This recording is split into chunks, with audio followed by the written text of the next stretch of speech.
I was born in Grenfell Tower. It was my home for 25 years. After seeing the heart of my estate burn, I can't sleep. That night will follow me and my peoples for the rest of our lives. You won't see any shots of the fateful night in this film. We never want to see that again. Grenfell burned for local and global reasons. There's a bigger picture that I learn more about every day. We talk politics now and how we can take power, because we learned that we have to look after ourselves. Grenfell changed everything. The deadly consequences we suffered make the cranes loom in the horizon in different, more threatening ways now. I live in Kensington and Chelsea. It's one of the richest areas in the whole country. But the north, where we live, has one of the highest concentration of people on low incomes. The growing inequality is pushing so many out the area. It's obvious global capital has no regard for people like me. It's the same story the world over, from Berlin to Rio, Madrid to New York. But maybe, because we're in such prime real estate, what we had to live through could be a warning for you all. So I've set out to learn from those who are in the know around here and tell you about it.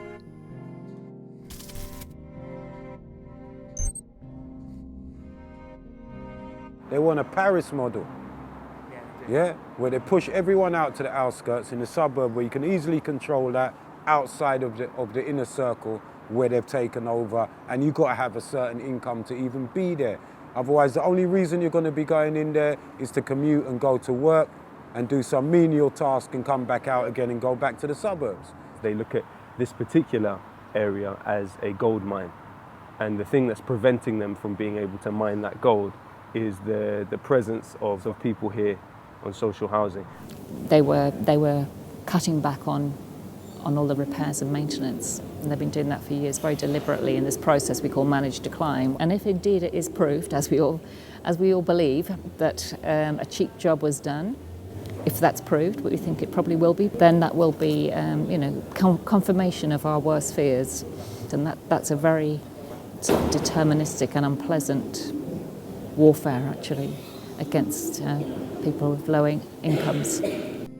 Many of us now see a warfare by the rich in collusion with their mates in local government. They didn't represent us. They lied, they cut, they deregulated, and it killed.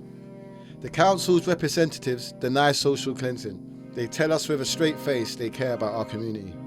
I don't feel that the issues are about social cleansing, as you put it. I can understand why people have explain it in those ways. For me, the issue is how is this council going to invest in that area and invest in ways that delivers community value for the people that are there, not moving the people that are there out to somewhere else. That's not an agenda at all. So-called regeneration has hit our community with wave after wave of gentrification for decades.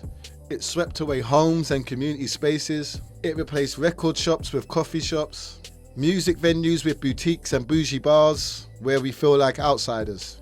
The streets we once called our own are now full of tourists and the rich. I can't tell you how many people I've seen move out because it's just too expensive. And you know what, I swear, I've never felt such a difference between, when I say us and them, I'm talking class, I don't mean racial. If we hear regeneration, we know it means degeneration. We know it means destruction. Any community now with the history of regeneration projects that exist know that if regeneration comes to your part of the hood, you best watch out. Because you look like if you don't battle against that and stop them, they're going to wipe out everything that you hold dear. Basically, you know, everybody who's been pushing the regeneration culture, is actually part of and colluding with. It's that head we need to chop off now, because it's that beast that created the Grenfell Tower fire. It's that culture that created it, and it's hundreds of years old. And they still see us, especially the African Caribbean population, as their former slaves.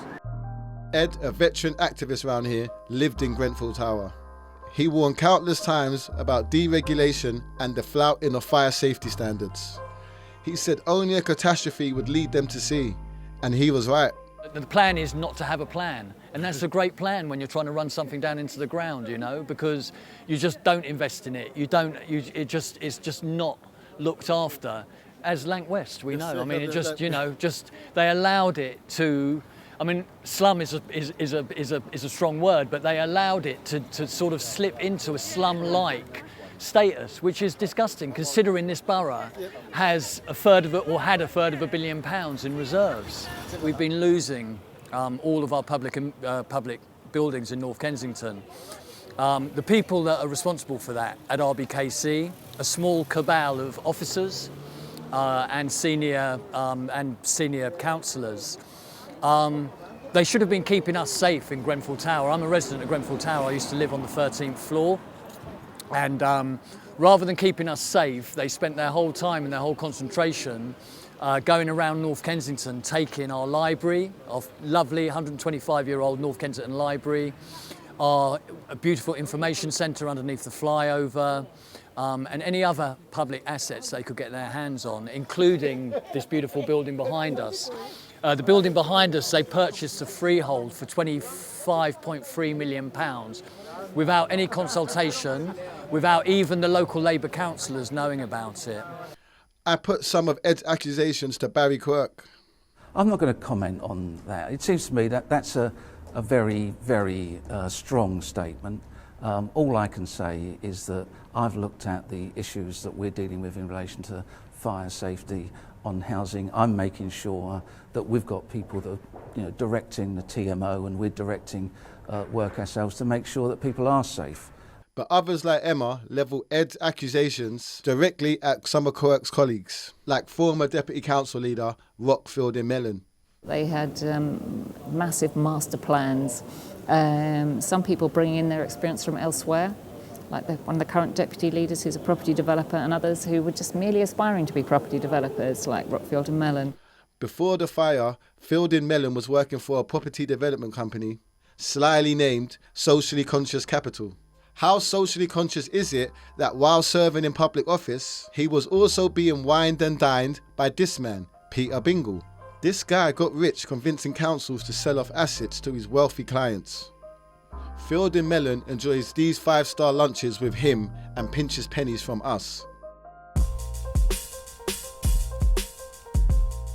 You look out the window, and that's exactly the only thing you can see when you look out of the block is the school and the estate. So he would have been.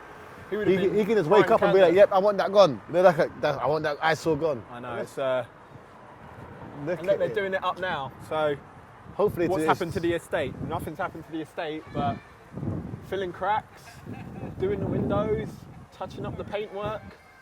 I mean, one of two things is true. Either that's a big middle finger to the people on the estate, or he's doing it up because he wants to get out of here and he's selling up, which is the right thing to do. He should, he needs to go now. He needs to go now. Big money and land bankers had plans for where we live, only we weren't part of it. Our local fight is against global enemies and structures. 8 guys have as much money as half the world because of the systems we are fighting. It doesn't matter if you're in London. If you're in their way, it's a wrap for you. When you have a political class who are completely convinced, and it's the consensus among them, that the most functional economic philosophy for society is neoliberalism, whereby you have these big transfers of wealth and redistributions of wealth upwards, and the idea that there's cuts in tax for corporations, that there's subsidizing of the arms industry, subsidizing of the banking sector. Who pays the price for those things? It is the people who are the spine, the backbone, the heart and the lungs of the society. It is the people that really make it run. Grenfell Tower was the centre of our world, the heart of my estate. The fire on June the 14th, 2017 burnt a hole in our world. I couldn't believe it, and I couldn't believe the size of it as well, because it was almost on the whole of this side, almost. And you could see that it was spreading quite fast. You could hear it. You could see bits of the cladding kind of falling around us on the street. I looked up, bro, and I see the tower, but my side weren't on that. The other side was lit, but you could see the smoke circulating, and that's when it was a blaze, bro.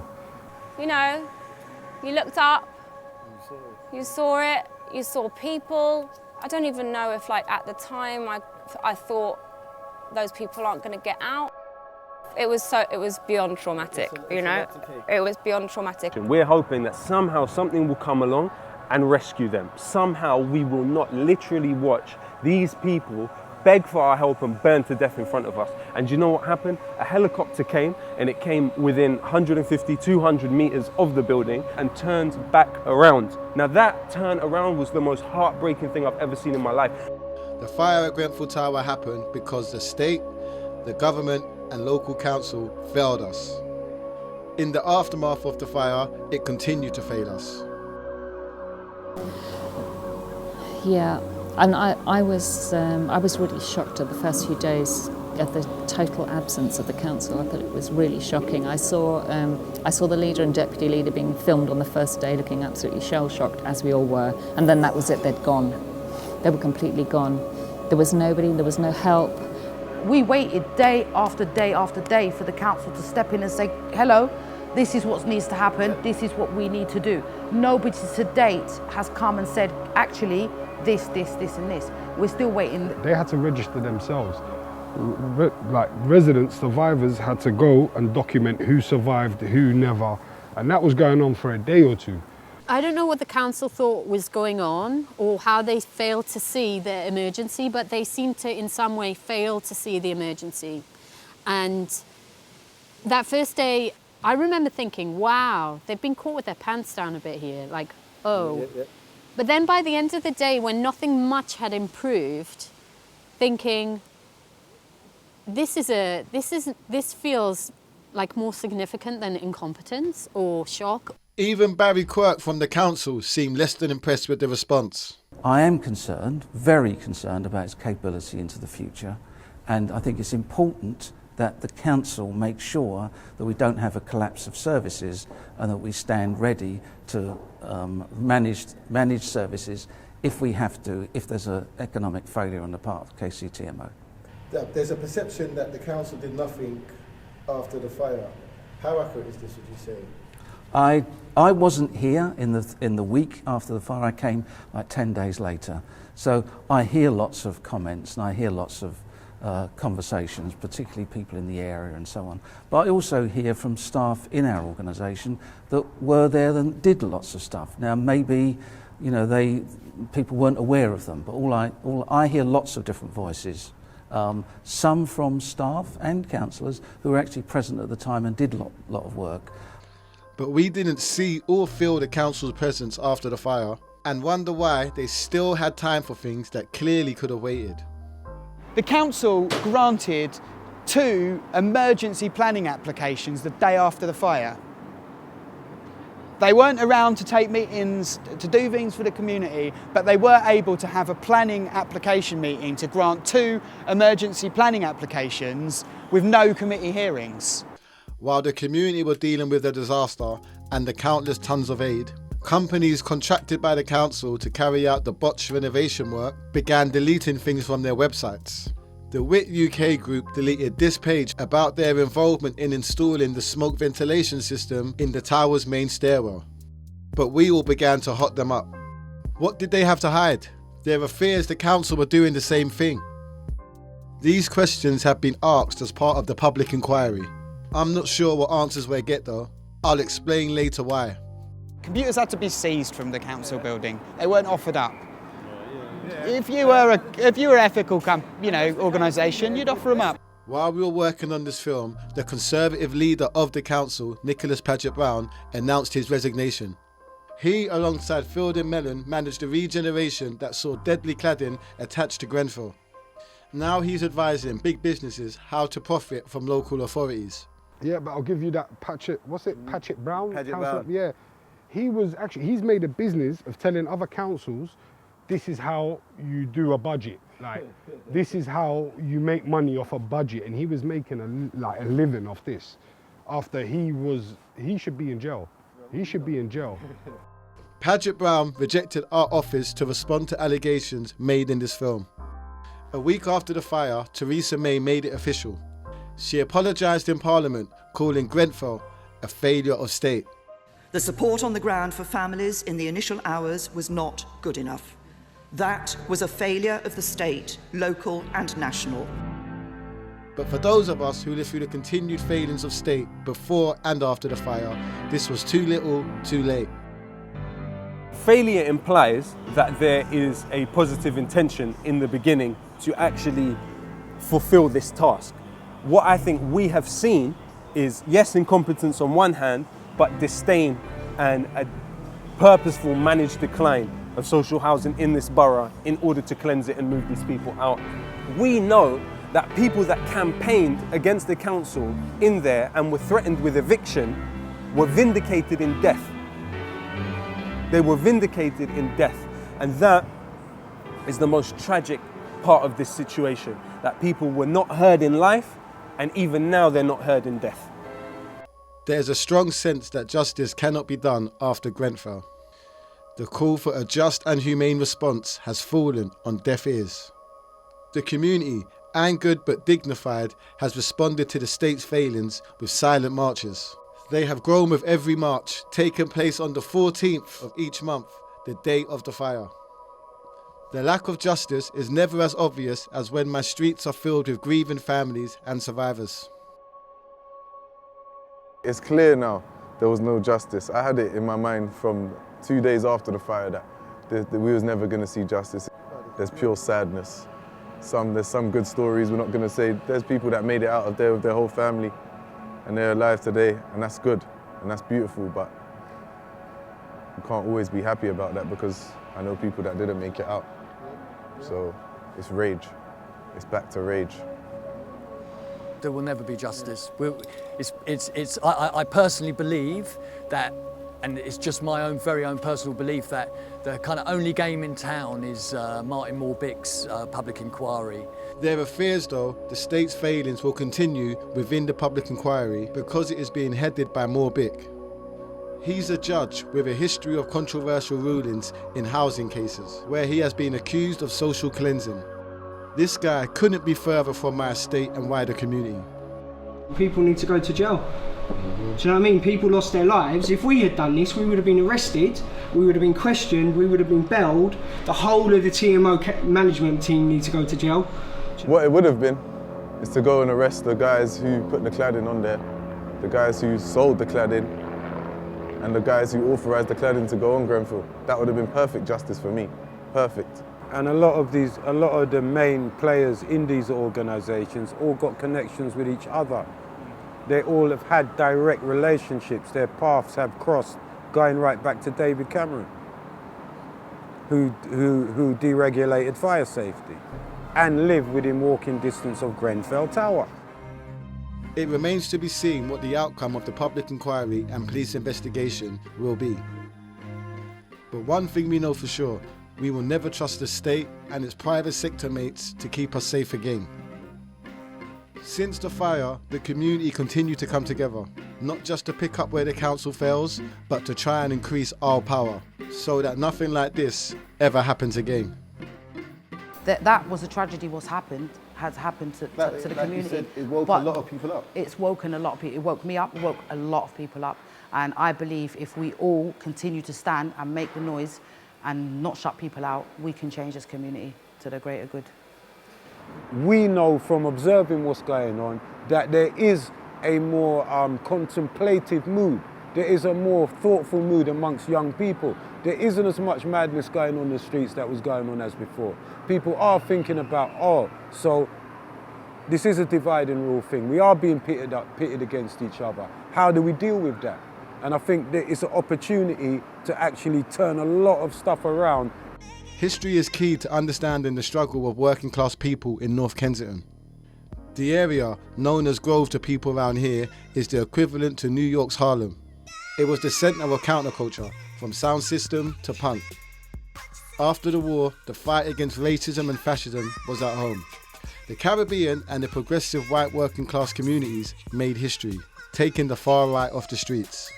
In the battle for public space, Grove set the bar in many ways, claiming disused lands from the council and others for the benefit of the community. The history of Grove is one of never-ending struggle up until today, where we are fighting the biggest threat we have ever faced, gentrification. Some locals think the only way forward for our community is to build on the way we came together after the fire. The state here failed. It failed the people of North Kent, it failed the people of Grenfell Town, and it was voluntary effort, mutual aid for weeks afterwards, where people did things for themselves, and what we think is we can harness that spirit and make it a permanent thing. When you look at the numbers that they were able to get voted into their positions with, there's no reason why we can't put forward Niles, Ed, Pierce, yourself. Like, there's no reason why we can't put forward candidates that we know will not sell us out, because they are beholden to and receptive to the movements for social justice which exist within the borough, rather than beholden to corporate power. Totally in class terms, we want to get rid of the toffs from the south of the borough, make ourselves independent, and then bring it in like a real direct democracy. Because the one good thing that could come out of the fire, one good thing is a totally new model of working, which isn't the hierarchy of things in the past. And it's a great opportunity to do that and build from the ground up again. I think it would be a brilliant thing to organise a council tax. We all decide one quarter not to pay our council tax to the council, and the whole of North Kensington pays its council tax to a community organisation that then, facilitates all of those organisations already in place doing the work. Remember those millions that the council had in the bank that it could have spent on cladding that wasn't deadly? While we were filming this report, the council buckled under community pressure, announcing that it would spend much of those reserves rehousing survivors in the local area. We're on track to purchase about 300 properties before the second week in December. We're looking to try to make sure that we can offer people properties that are permanent. We're buying properties in the local area in W10 and W11. Who knows where we would be if it weren't for the community standing up? For 5 months, people have been in hotels. The vast majority still are. My estate has been gutted. The reality for us, the battles won't stop. I've got my eye on the ball now. I've joined my residents association. I'm part of the campaigns to take back what is ours. It's the only way we can survive. We need to realise that collectively we have real power. Real power to shape our destinies and to be artisans of our fate. So we need to seize these opportunities and organise as much as we can. And that, if anything, that is the phoenix that will come out of this. That is an increasingly aware community of its interests that's not willing to be pushed around.